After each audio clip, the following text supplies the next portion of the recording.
Hello, everyone. Welcome to Barca News. It is March 31st, 2026. And ladies and gentlemen, it's official. Barcelona have raised the release clauses for La Masia players. Also, bad news in regards to Frenkie de Jong's recovery.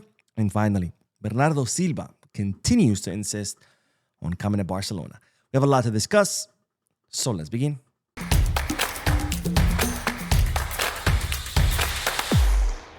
Hello everyone, welcome to the channel. My name is Boo, and a quick announcement that the Spotify Camp Nou video is now up on the channel. As you might know by now, last week I went to Barcelona. I visited the Spotify Camp Nou where I watched the Barcelona versus Rayo Vallecano match. And of course, I promised that I would take my camera with me to film the stadium so you guys could see the state of the renovations. And well, the video is done. It's officially up on the channel. So if you want to see the state of the Camp Nou, make sure to check out that video on the channel. Anyways, let's begin with the news because, ladies and gentlemen, a few days ago, I told you about how Barcelona were deciding where to go during this summer, where Hansi Flick had asked the club not to do a preseason tour, to the US, Japan, something like that. Why? Because, of course, we have the 2026 World Cup this summer. And, of course, the players are going to be tired, right? They're going to finish playing a full season. Immediately, they're going to join their national teams to train, and then they're going to do the World Cup, and then they're going to have to come back and do a preseason. So Hansi Flick did not want his players traveling halfway around the world to different time zones, exposing them to all this extra travel and fatigue. So instead, the club was looking for somewhere in Europe where the team could play. And well, Barcelona have decided where the preseason tour will be conducted, or the preseason training, I should say, will be conducted. And it will be no other than St. George's Park in England, a place where Barcelona chose for its suitable climate, quality facilities and infrastructure, and proximity to Derby. Now, the team will train in St. George's Park, and they will also play some friendly matches in order to compensate for the lost revenue because, of course, preseason tours do bring a lot of money to the club. In fact, the last preseason tour they participated in brought in 20 million euros. So in order to compensate for the lost revenue, the team will play friendly matches in St. George's Park. But of course, they won't have to travel halfway around the world. So they're still going to be able to prepare for the season without having to expose the players to extra and unnecessary fatigue. Now on to the next bit of news, because as I told you in a video several weeks ago, Barcelona were planning to increase the release clauses of their youth players to protect them in the case of other clubs' interests. For example, this idea was floated around after PSG took away Dro, and of course there was also Chelsea who took away Margu. Both of them had 6 million euro release clauses, so Chelsea took Margu for 6 million. In the case of Dro, given the improved relationship with PSG, they decided, as a sign of good faith, to pay us more, even though they didn't have to. So I think they ended up paying like 8 million euros. But after PSG took Dro, Barcelona decided that they were going to increase the release clauses of their youth players. And well, now it is official. That measure has gone into effect. And this is how it's going to play out. Any player in a youth setup of Barcelona will have a 6 million euro release clause. If that player debuts in the youth league, that release clause automatically goes up to 8 million euros.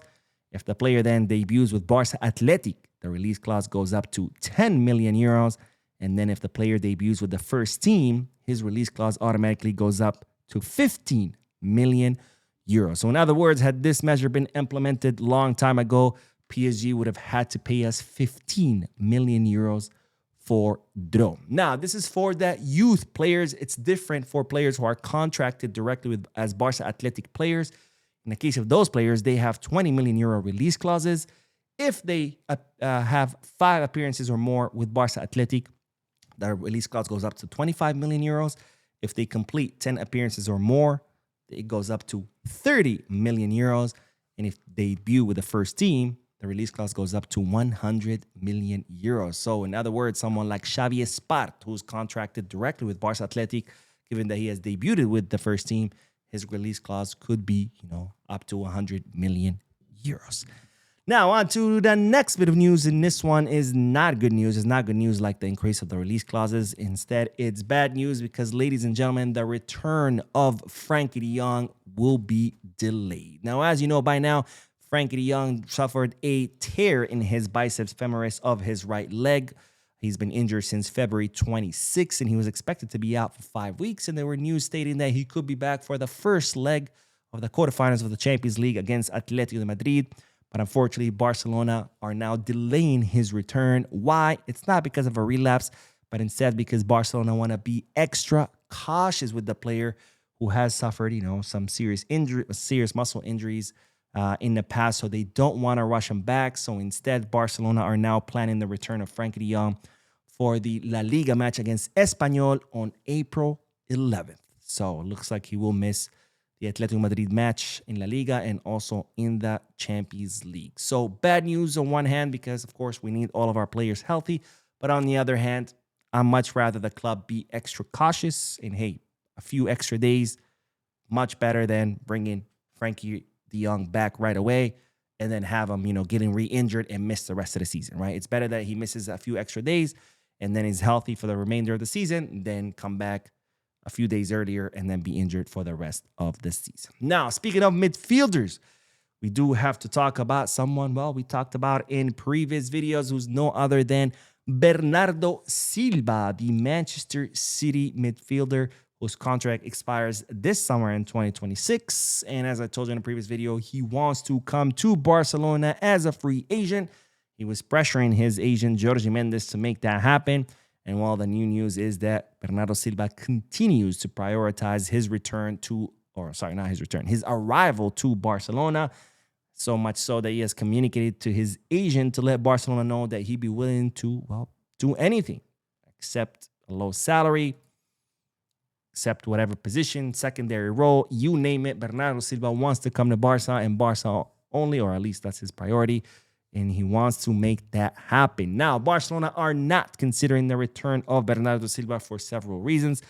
First of all, he's not a priority for Hansi Flick. This is not a player that Hansi Flick wants on his team or has asked for.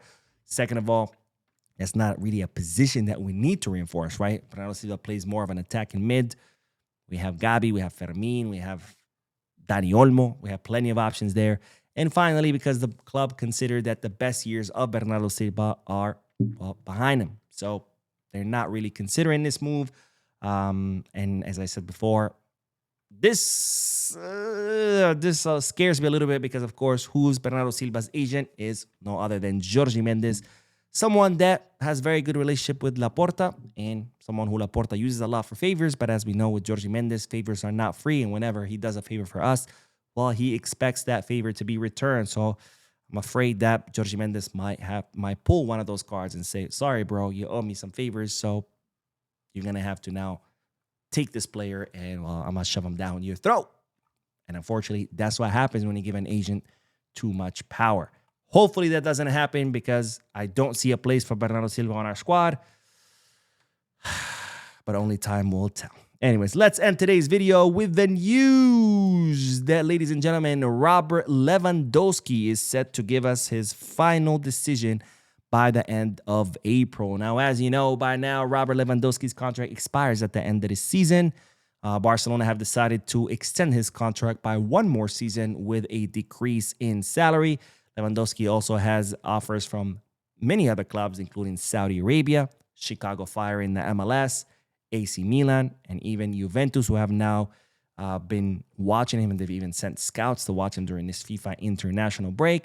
And it's reported that Lewy will not make a decision until the end of April, where he wants to sit down with his agent, Pini Zahavi, to know exactly what Barcelona's offer is, and then he will decide on where he will go. Now, of course, Lewy's priority has always been to stay at Barcelona, but as we know, that contract is going to be a contract with a very low salary, so we'll see whether his desire to stay at Barcelona will beat out, all these much more lucrative, higher offers coming from other places. Anyways, that is all the news for this video. I will be uploading another video shortly, so stay tuned to the channel. Don't forget to hit that like button, subscribe to the channel, drop a comment, and as always, Viscarsa.